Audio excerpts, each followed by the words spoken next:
Isang mapagpalang araw sa ating lahat. Ang topic naman po natin ngayon ating tatalakayin ay ang tungkol sa isang dosenang bagay na dapat gawin at iwasan sa pagpasok ng bagong taon dahil ilang araw na lang po ay sasapit na po ang New Year 2024. Maraming tradisyon ang pamilyang Pilipino sa pagpasok ng bagong taon at ito ay patungkol sa pagpasok ng swerte sa buhay ng pamilya o sa isang individual. Nakakatuwa ang mga ito at madali namang gawin kung kaya ito ay nagpapatuloy kahit pa hindi naman natin tanto ang dahilan sa mga ito at kung saang karunungan ito nakakalaw. Basta ginagawa natin ito kahit na hindi lohikal kaya naman pipilitin kong itong ipaliwanag sa inyo at huwag ninyong kalimutang gawin ang mga sumusunod. So bago po tayo mag-umpisa ay nais ko pong magpasalamat sa lahat ng mga nag-subscribe sa channel ko at sa mga hindi pa po nakapag-subscribe, pindutin lamang po ninyo ang notification bell sa ibaba at i-click ang all para lahat po ng videos na i-upload ko ay mapapanood po ninyo.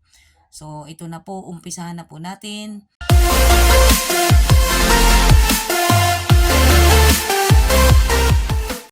Ang mga bagay, isang dosenang bagay na dapat gawin at iwasan sa pagpasok ng bagong taon.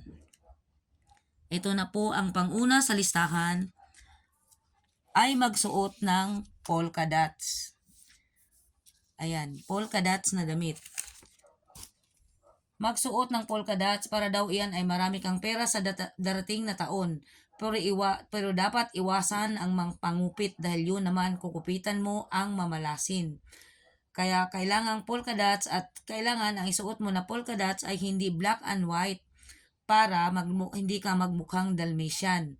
Ayan, ang swerte daw yan pag magsuot ka ng polka dots para maraming pera ang papasok sa iyo sa darating na 2024. Ang sumunod naman po ay maglagay ng, ang pangalawa sa listahan ay maglagay ng mga barya sa bawat sulok ng tahanan at magpaagaw nito. Para uli sa pera yan, para ibig sabihin maraming pera ang papasok sa taong 2024. Kung inipon mo yan at binigay sa Pondo ng Pinoy o kaya sa Red Cross, ay pwede rin naman para sigurado kang marami kang natulungan. Ipaagaw mo na yan sa Noche Buena para maging masaya ang pagpasok ng bagong taon. Ang sumunod sa listahan, ang pangatlo ay magpaputok ng firecrackers at lucis.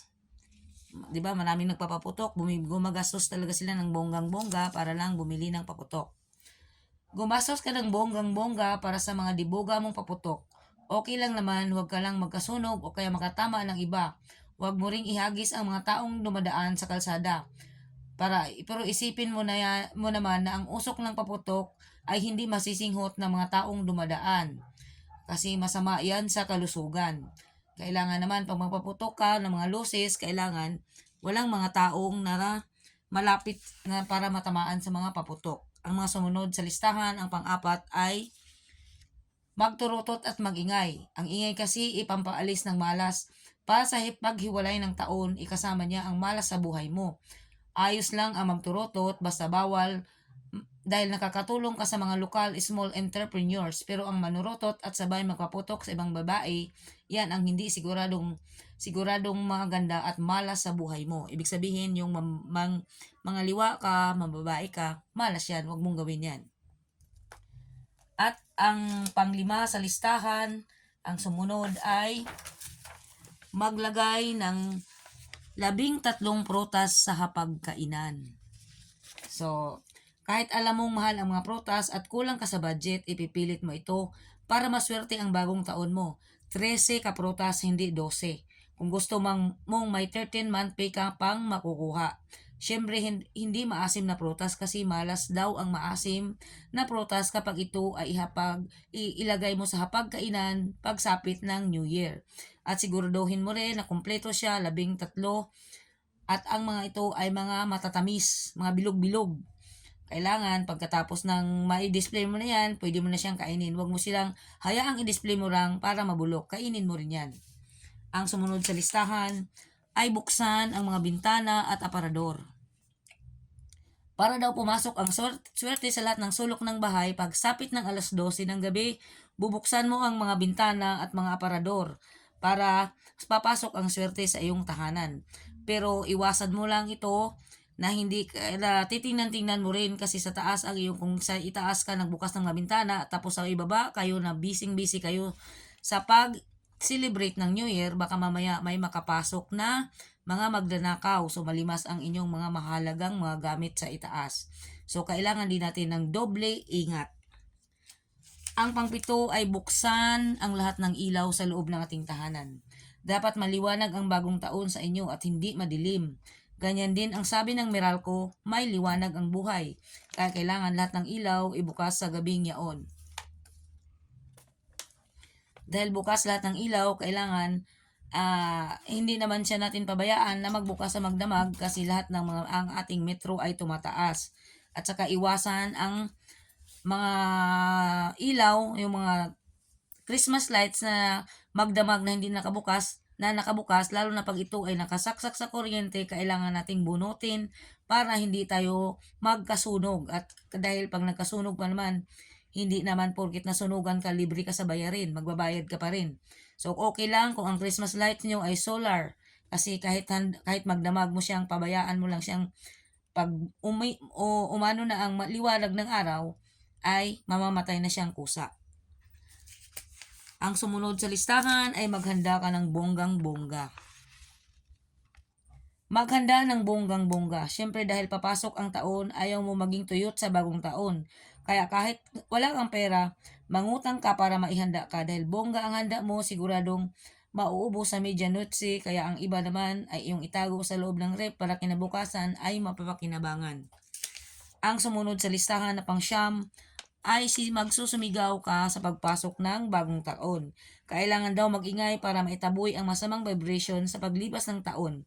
Dahil masaya ka at nakasurvive ka sa nagdaang taon, sisigaw ka ng sisigaw sa tuwa. Pagtapos mo namang sumigaw, huwag kang uminom ng malamig na tubig at kumain ng matamis dahil siguradong mamaga ang inyong tonsillitis.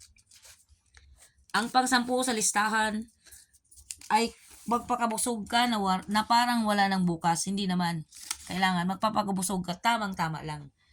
Dahil maraming pagkain ang nakakain, gagasusin mo, gugustuhin mong kumain na parang wala ng bukas.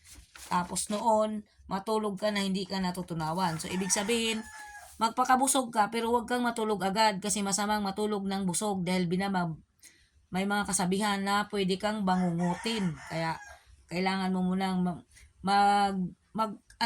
tatayo-tayo ka muna at maglakad-lakad para matunawan ka. Ang pang-11 sa ating listahan ay uminom ng alak at huwag naman magpakalasing. Mainam naman ang alak sa katawan. Huwag lang sobra lalo pa kung may peptic ulcer ka na. Kung iinom ka ng alak, huwag maglasing at iwasan ang uminom sa kalsada. Bawal yun, huhulihin ka ng barangay. Pwedeng uminom hanggang tamaan ka at huwag lamang sobrang lasing at tapos ay tatawag ka ng uwak yung nasusuka ka na. Kaya naman, iinom ka ng iinom, hindi mo naman pala kaya. Siguraduhin mong pag iinom ka ng alak, hindi ka magsiserko sa kalsada at baka maputukan ka. Ang pang-12 sa listahan ay magsaya at kalimutan ang problema.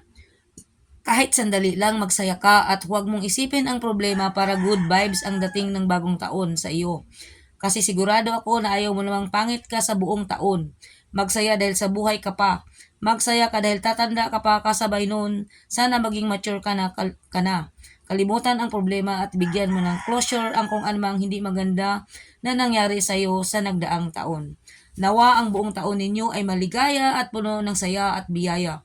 Manigong bagong taon sa lahat ng aking mga masugid na taga-subaybay, ang mga taga-subscribe sa channel ko. Nawa ang buong taon ninyo ay maligaya. Yun lamang po ang may papayo ko sa inyo. Yung 12 bagay na dapat nating susundin para pagsapit ng New Year ay masaya ang ating bagong taon. So maraming salamat. Bye-bye po.